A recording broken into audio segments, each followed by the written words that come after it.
So now moving back to Alexandria Ocasio-Cortez. More AOC. Yes, I know. This is awesome. So recently, as we all have seen, Alexandria Ocasio-Cortez has been actively challenging and fighting back against Republican and Democratic establishment leaders. And recently, former Wisconsin Republican governor, good old Scott Walker, the guy who took the fake phone call from the Koch brothers, the same guy who's been very pro Koch brothers money, decided to flex his little Twitter muscles and, call out Alexandria Ocasio-Cortez in regards for, the idea of a federal income tax as high as 70 or 60%, which is what she's calling for a fair share. And, of course, he decides then to use old school mentality of imagine if you did chores for your grandma and she gave you $10, and when you got home, your parents took $7 from you. And the student says that's not fair. Even fifth graders get it. But Alexandria Ocasio-Cortez goes back and says, well, with inflation and everything else, we're still losing money. And because of that, the top 1% who are getting these tax breaks aren't paying their fair share. And then Alexandria Ocasio-Cortez decides, your tax rate, let's say it's 0 to 75,000, maybe 10% or 15%. But once you get to the tippy top on your tens of millions of dollars, sometimes you see tax rates as high as 60 or 70%. That doesn't mean all 10 million are taxed at an extremely high rate, but it means that as you climb the ladder, you should be contributing more. And it's amazing to me that someone like Scott Walker, Republicans will continue this, talking point of like, oh, they mean your entire salary will be taxed at this rate. Well, I mean, people know better, right? Well, it's important to note that I think for a long time, corporate media has turned a blind eye to the idea of an income tax increase on the top 1% because they're making it seem like then the average working class citizen will see that tax increase. We'll see that tax increase as well. But the problem is that the top 1% don't pay anything. If we look at the city of Chicago and the taxes on the properties here, if you go downtown with the large law firms and other corporations that are there, they do pay taxes, but a lot less than what the homeowners and renters do in the city of Chicago. And if you look at nationwide, the average household is paying more in taxes. And the top 1%, I mean, when the Republicans made this tax cut, and when there have been numerous tax cuts in the past, there's always been this weird fantasy that once the top 1%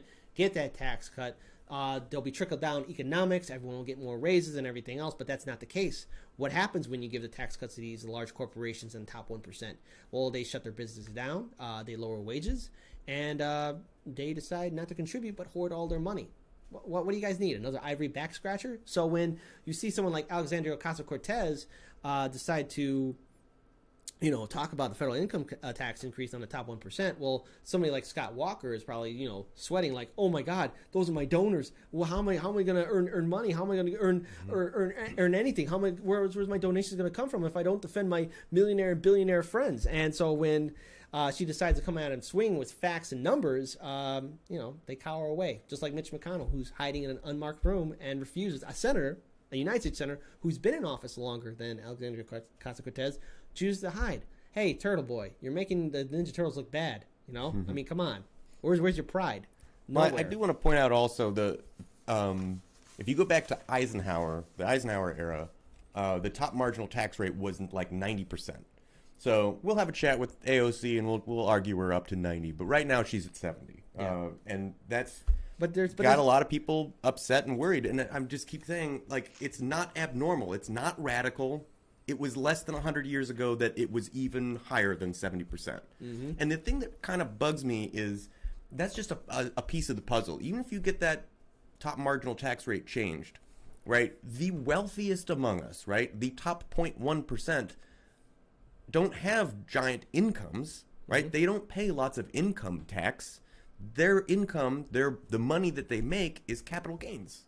Yeah. Which isn't even taxed at that rate anyway. I mean, lots of CEOs are famous for taking $1 a year salaries because they don't want to pay income tax. Yeah. Which, when people talk about, fixing the progressive income tax scale, that's right. This, but the other thing they always say is, and closing the loopholes. Mm-hmm. And things like capital gains tax are one of the primary loopholes that, the uber wealthy use to outpace the rest of us in the way that they can earn capital, right? In Piketty's Capital, what is the book called? It's Capital in the 21st Century, right?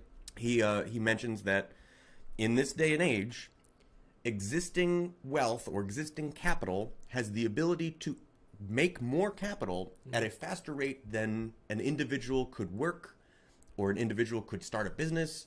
Existing capital is more profitable than any amount of work or entrepreneurial activity. Like, wealth begets more wealth faster than work does. Yeah. And, you know, again, it's like when these conservatives, especially Republican establishment, who take money from people like the Koch brothers, decide to go after AOC.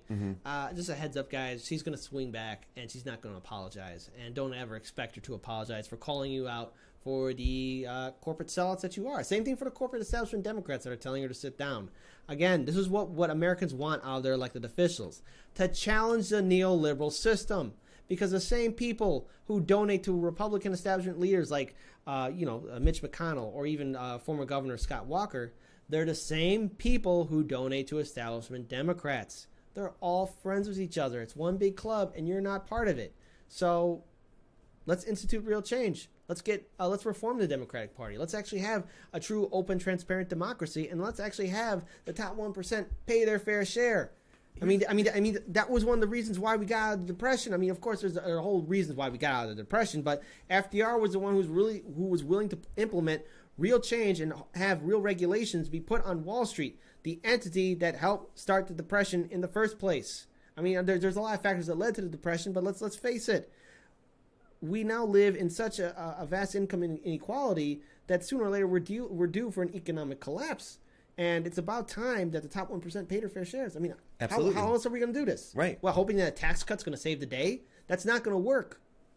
I don't know how effective, it must be effective for someone like Scott Walker to continue this basically misrepresenting the 70% top marginal tax rate as though it's a 70% tax rate on everyone. Like, telling people that false thing must be effective in some way. Otherwise, Scott Walker and his sort of cadre of GOP, save the wealthy thinkers, it must work. It must be effective in some way. Yeah. But I don't remember when I learned or actually came to understand that how the progressive tax system worked, that there are tax brackets, and when they talk about the top marginal rate, they're talking about the amount you earn in excess of this crazy amount. But it must work. It must work if people still make that argument fallaciously. I don't know. It must work. I don't know. Well, it's just something interesting to really cover and point out. And I guarantee you that this isn't going to be the first or last time someone from the establishment, whether Democrat or Republican, are going to try to call Alexandria Ocasio-Cortez. And you know what? She's going to swing back with facts. And it's refreshing to see someone stand by their values and defend their policy decisions and not backpedal. We've seen politicians do that too many times. And AOC is apparently... she's a fighter. Yeah, she's a fighter. And that's Gotta something love her. we need. She's a fighter. Yeah. So there we go.